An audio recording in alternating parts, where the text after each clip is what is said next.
Sino nga ba si Franco Mabanta? Isang kilalang social media personality, digital strategist at political commentator si Mabanta.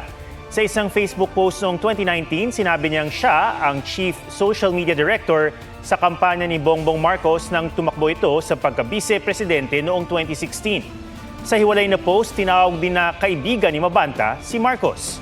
May mga litrato rin sa Instagram na kasama ni Mabanta ang Pangulo, maging ang unang ginang.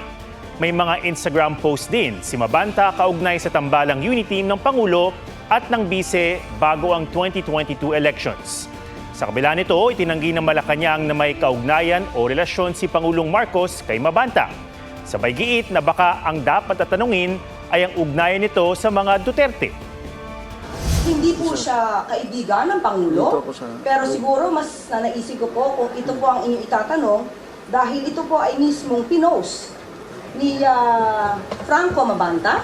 Baka ito po ang itanong nyo kung ano po ang relasyon niya sa mga Duterte.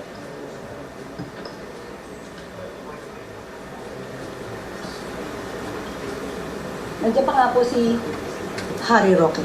Kayo po ang magtanong sa kanya. Lalong-lalo na po, marami naman po yata siyang na-feature sa kanyang mga articles na halos ay kumakalaban sa administrasyon.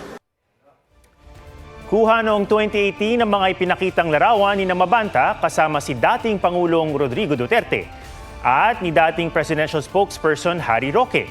2018 nang magbahagi ng post si Mabanta kaugnay sa shoot ng documentary na The Duterte Phenomenon.